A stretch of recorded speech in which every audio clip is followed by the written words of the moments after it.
warahmatullahi wabarakatuh.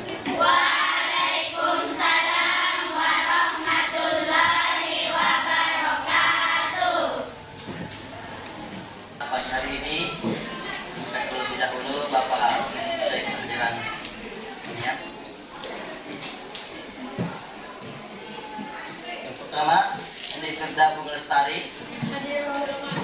Nur Inayah. Era Fitri Ramadhani. Andi Rayhana Pegasa. Siapa yang sudah hadir? Berapa orang? 2 orang, Pak. 2 orang. Kenapa tidak hadir? Dari sakit. Ya, kita doakan semoga temannya yang tidak hadir itu cepat diberikan kesembuhan oleh Allah Subhanahu wa taala.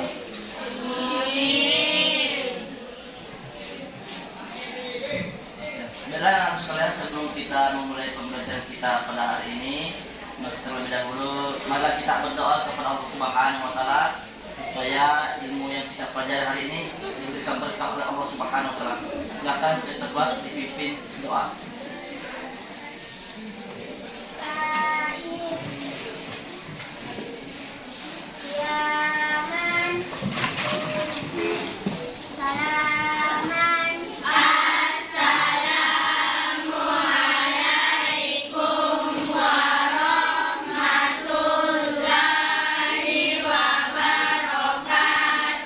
Waalaikumsalam warahmatullahi wabarakatuh.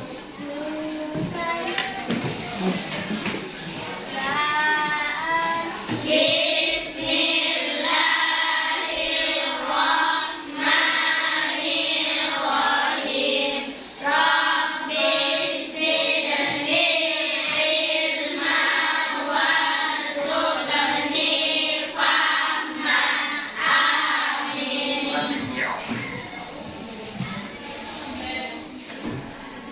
Nah, setelah tadi kita membaca doa, selanjutnya mari kita melanjutkan salawat Asmaul Husna. Mari kita mulai 1, 2, 3. Ya Allah, ya Rahman, ya Rahim, ya Malik, ya Kudus, ya Salam, ya Mu'min, ya Muhaimin, ya Aziz, ya Jabbar, ya Mutakabbir, ya Khaliq, ya Bari, ya Musawwir, ya Ghaffar. Ya, baiklah anak sekalian, kita akan memulai pembelajaran kita pada pagi hari ini. Insyaallah dengan materi yang akan kita bahas pada hari ini adalah fungsi Al-Quran dari berbagai perspektif.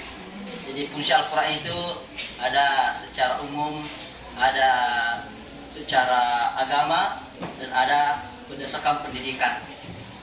Baiklah anak sekalian yang dirahmati Allah Subhanahu wa taala, saya teringat dengan sebuah perkataan dari sahabat Rasulullah yang bernama Ali bin Abi Thalib yang mengatakan bahwa la tu'adibu auladakum bi akhlaqikum.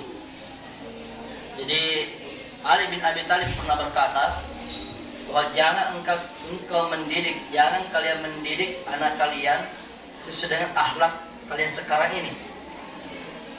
Dan jangan kalian mendidik anak kalian sesuai dengan zaman kalian. Dengan zaman kalian dengan zaman yang akan datang berbeda. Ini kan kalian semua ini calon ibu-ibu, zaman milenial saja ini berbeda dengan zaman yang akan datang. Generasi apa yang mana di masa akan datang. Dan itulah yang dikenal dengan zaman alfa. Generasinya jauh lebih hebat daripada generasi yang ada sekarang. Di masa saya berbeda dengan masa kalian. Dulu di masa saya tidak ada HP.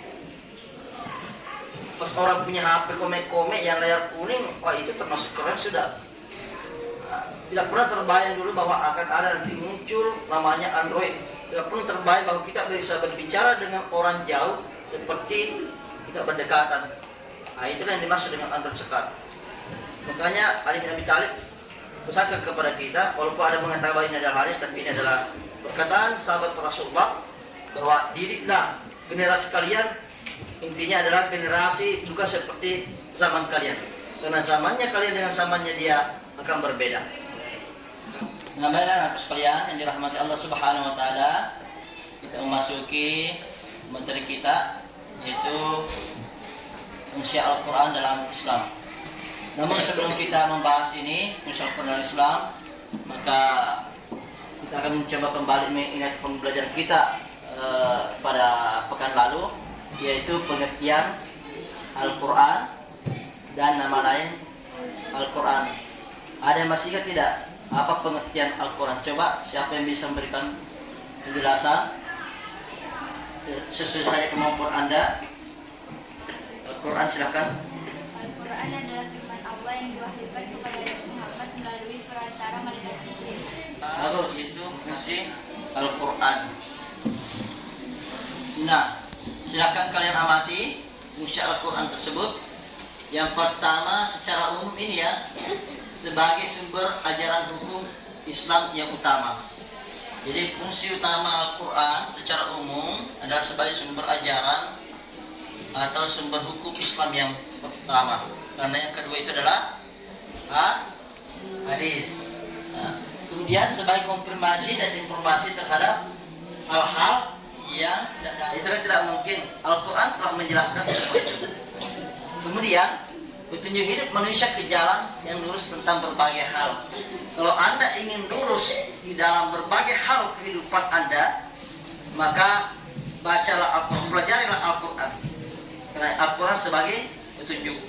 Kemudian sebagai pengontrol dan pengoreksi terhadap ajaran-ajaran masa lalu, yaitu Injil, Zabur, dan Taurat. Sebagai penyempurna dari kitab-kitab terdahulu sebelum datangnya Al-Quran itu kan ada kitab yang Allah turunkan itu, seperti Taurat, Zabur, dan asalkan secara umum. Nah, ini bagaimana fungsi bagi manusia. Fungsi Al-Quran bagi kehidupan manusia, misalnya Al-Huda. Al-Huda itu artinya petunjuk. Al-Furqan artinya pembeda antara yang baik dengan yang batil, yang baik dengan yang buruk. Nah, ini termasukkan nama-nama Al-Quran kemarin yang tidak pelajari. Nah, itu fungsi bagi manusia. Nah, fungsi Al-Quran menurut karya Muhaimin, yang pertama adalah sebagai petunjuk, sebagaimana yang ditemukan di dalam Al-Quran surah Al-A'raf ayat 52 yang bunyinya, A'udzu billahi minasy syaithanir rajim. Wa laqad ji'nahum bikitabin fassalnahu ala ilmin hudan wa rahmatan liqaumin yu'minun. Azim. Jadi sungguh kami telah mendatangkan kitab Al-Quran kepada mereka yang kami jelaskan atas dasar pengetahuan sebagai iman. Jadi Allah menurunkan Al-Quran itu sebagai petunjuk dan rahmat bagi orang-orang yang beriman. Ya, baiklah sekalian yang dirahmati Allah Subhanahu wa taala. Kita akan menyaksikan video tentang Al-Quran.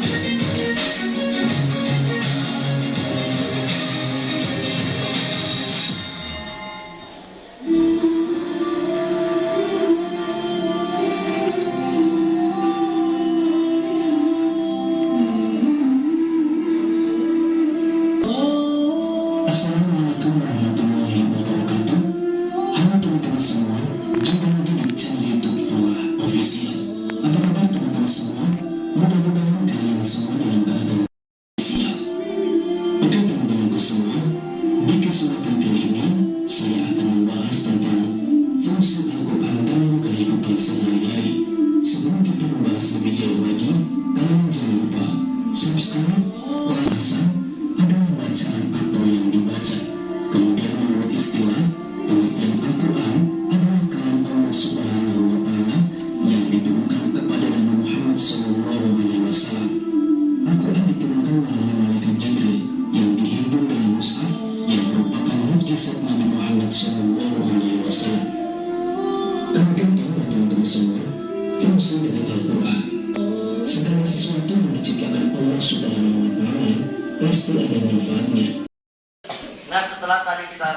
menunjukkan tayangan yang ada di layar. Kemudian kita juga tadi melihat powerpointnya ada. Nah sekarang Bapak kasih kesempatan bertanya apabila ada hal-hal yang perlu dipahami. Silakan bertanya. Ada yang mau bertanya nggak? Ada yang mau bertanya? Angkat tangan yang mau bertanya, angkat tangan tinggi. Oke, saya persilakan.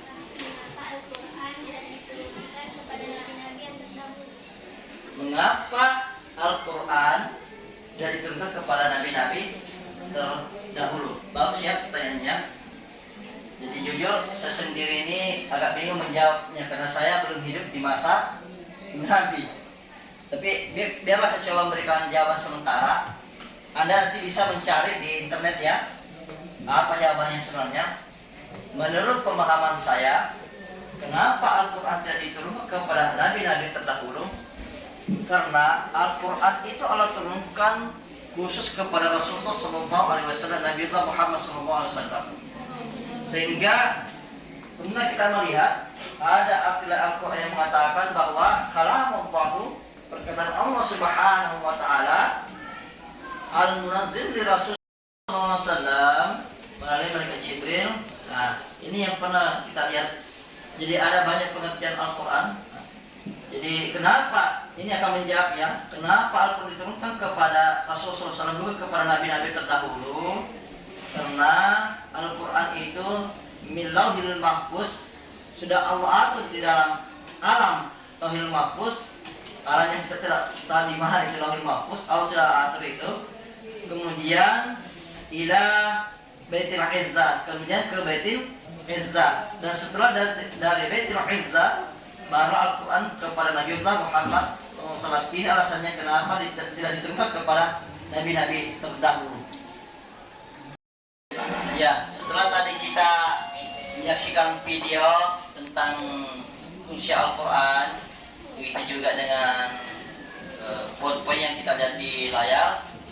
Nah, tujuan pembelajaran kita hari ini adalah bagaimana kita bisa mengetahui, memahami apa fungsi Al-Quran dan terkhusus kepada kita sebagai umat Rasulullah SAW, sebagai hamba Allah. Nah selanjutnya sekalian yang dirahmati Allah Subhanahu wa taala, masih ingat ya kita ada pertanyaan baru? Masih ingat ya? Oke, siapa kita? Santriwati Soleha berharap mulia. Bagus. Nah sekarang kita lanjutkan kerja kelompok kita untuk ini. Nah silakan yang Anda punya baik silakan dibuka. Nah silakan dibuka akhirnya. Silakan Anda mencari, silakan Anda diskusikan fungsi Al-Quran sesuai yang Anda temukan di dalam Android atau yang Anda temukan di dalam buku paket Anda. Kemudian nanti diproses-proseskan ya. Silakan Anda cari manusia, begitu juga segi pendidikan dan fungsi Al-Quran lainnya kalau Anda temukan dalam Android Anda. Silakan.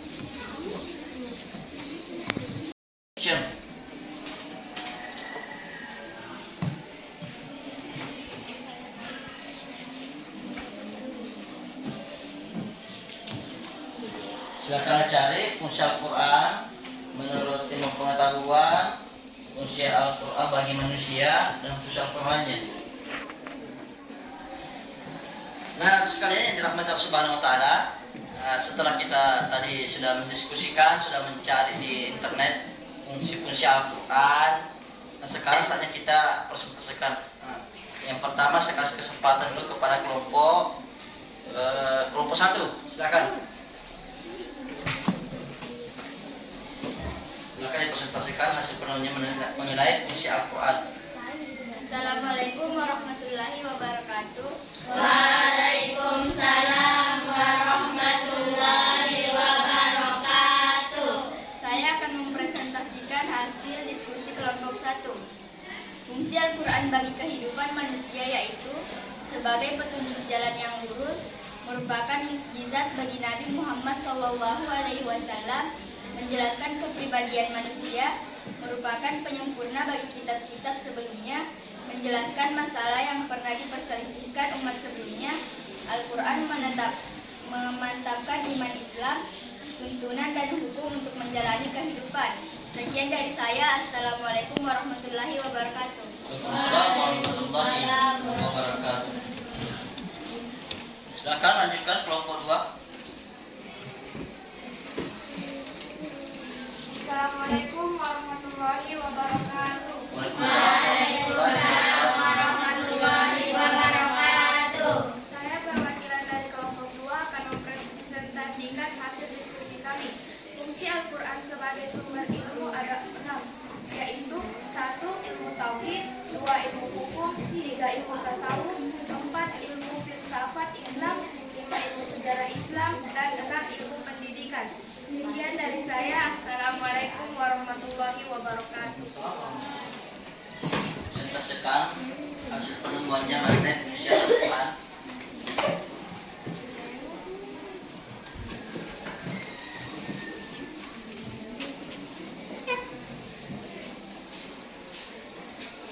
Assalamualaikum warahmatullahi wabarakatuh. Waalaikumsalam warahmatullahi wabarakatuh. Saya dari perwakilan kelompok 3 ingin mempresentasikan Silakan. sebagai petunjuk bagi orang-orang yang bertakwa dan petunjuk bagi orang-orang yang beriman. Iya, terima kasih.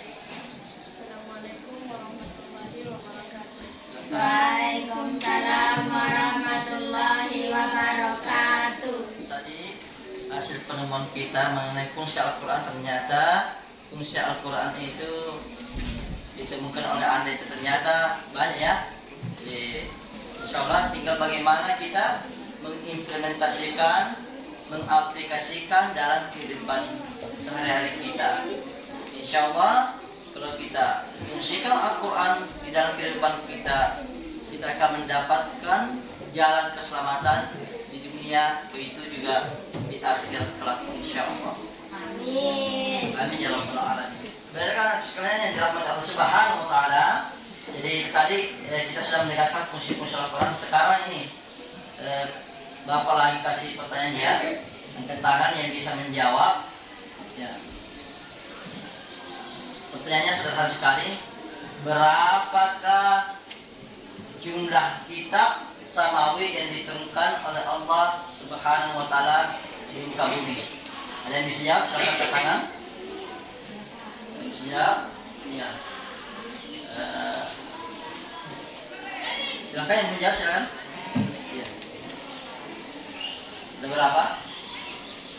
Kitab yang diturunkan oleh Allah Subhanahu wa taala kepada nabi dan rasulnya yang disebut kitab samawi ada 4. Nah, tadi kan sudah dijawab bahwa ada 4 kitab samawi yang diturunkan oleh Allah Subhanahu wa taala di muka bumi. Nah, satu lagi pertanyaan. Siapa yang bisa menjawab? Silakan angkat tangan.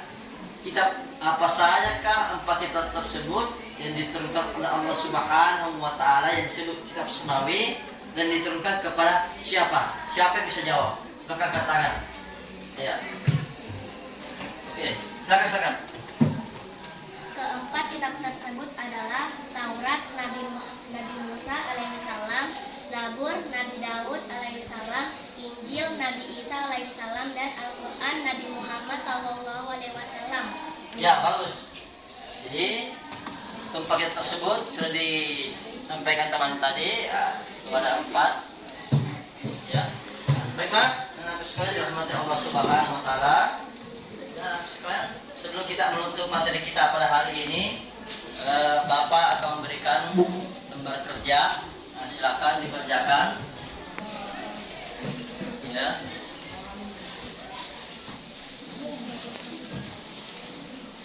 Oke.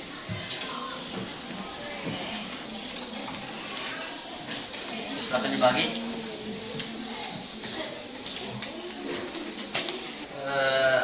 Baiklah, kita akan menutup materi pembelajaran kita. Bahwasanya fungsi Al-Quran itu sudah kita presentasikan. Ada banyak fungsi Al-Quran. sesuai dengan nama Al-Quran itu sendiri, itu Al-Huda, Al-Furqan, bahkan Asy-Syifa, sebagaimana Allah Subhanahu wa taala berfirman di dalam Al-Quran, "Wa nunazzilu minal Qur'ani ma huwa syifaa'un wa rahmatun lil mu'minin."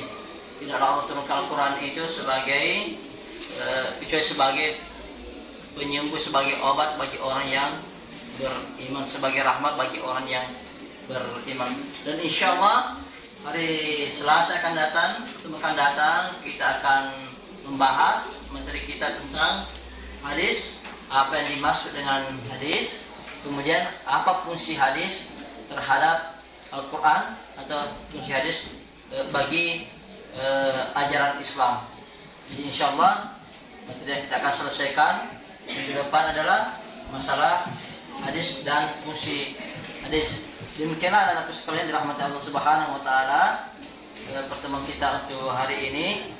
Semoga kita selalu sehat, diberikan oleh Allah Subhanahu wa taala kesehatan yang baik dan kesempatan untuk menjalankan aktivitas kita sebagai hamba Allah Subhanahu wa taala yang hidup di bumi ini untuk selalu mencari keridhaan Allah Subhanahu wa taala. Tujuan kita yaitu untuk mencapai keselamatan. Ya Rabbal Alamin. Benar kita menutup pertemuan kita ini dengan bersama-sama membaca suratul Fatihah. Kita mulai. A'udzu billahi minasy syaithanir rajim. Bismillahirrahmanirrahim. Alhamdulillahi rabbil alamin. Ar-rahmanir rahim. Maliki yaumiddin. Baiklah, anak sekalian dirahmati Allah Subhanahu wa taala, maka kita menutup pembelajaran kita pada hari ini dengan bersama-sama mengucapkan alhamdulillahi Rabbil alamin. Demikian, assalamualaikum warahmatullahi wabarakatuh. Waalaikumsalam.